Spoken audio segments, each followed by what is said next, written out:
पास आकर बोला, काफी सुंदर लगती हो और मेहनती भी हो, यह सब मेहनत छोड़कर कुछ और करना शुरू कर दो तो मेहनत नहीं करनी पड़ेगी। मैं घबरा गई, मैं बोली, छोटे मालिक मैं समझ नहीं पाई। तो वह मेरे समीप आकर मेरे कंधे पर हाथ रखकर बोला, जाने मन मैं यह बताना चाह रहा हूँ कि हम जैसे नौजवानों का दिल बहला दिया करो तो हम उतनी ही मेहनत दे देंगे।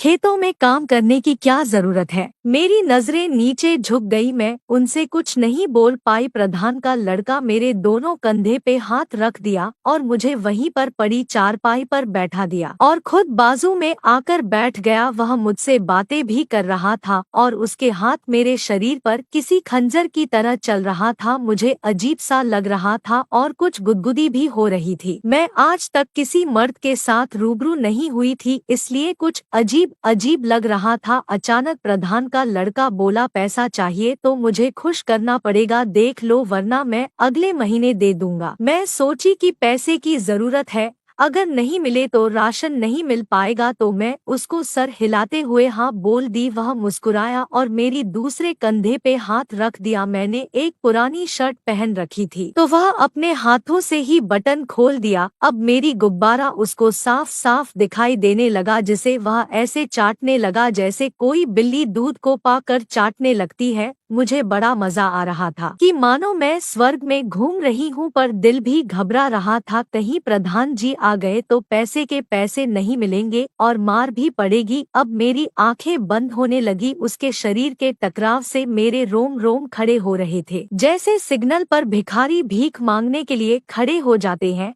मैंने थोड़ा ढीले कपड़े पहन रखे थे तो मैं थोड़ा और अच्छी लग रही थी। वह मुझे बार बार हिला रहा था तो मेरे गुब्बारे बार बार हिल रहे थे, जिसे वह आम समझ के चूसने लगा था। फिर अपना बायां हाथ घुमाकर मेरी बाजू पर रख दिया, करीब करीब अंग्रेजी स्टाइल से मुझे तरपा रहा था और शुरुआत नहीं कर रहा था। मैं इंतजार कर रही थी कि कब वह शुरू करे और कब खत्म करे, क्योंकि मुझे घर भी जाना था। देर हो जाएगी तो सब लोग चिंता करेंगे, इसलिए मैंने सर उठाकर उसकी ओर देखा और मुस्कुराई। वह समझ गया कि मैं तैयार हो गई हूँ तो वह मुझे कातिल नजरों से देखा और उठ खड़ा हो गया। फिर उसने अपना डंडा निकालकर हिलाया। वह इतनी तेजी से हिलाया था कि मेरी हंसी छूट गई। मुझे हंसता देख उसे रहा नहीं गया और वह जल्दी ही मेरे पे रख दिया और फिर जैसे मोटरसाइकिल चलता है उसी तरह पैर चलाने लगा। मेरी तो जैसे जान ही निकल रही थी। मैं चीख नहीं पा रही थी क्योंकि मैं फंस चुकी थी और उसका प्यार जैसे मुझे इनाम के तौर पर मिल रहा था। करीब 15 मिनट तक उसने मुझे पकड़ रखा और फिर हटा। मैं उठी तो देखा उसका मुंह पूरी तरीके से पसीना से नहाया हुआ था। उसने पसीना पोंछा और 500-500 के 2 नोट देकर बोला, जाओ ऐश करो। मैं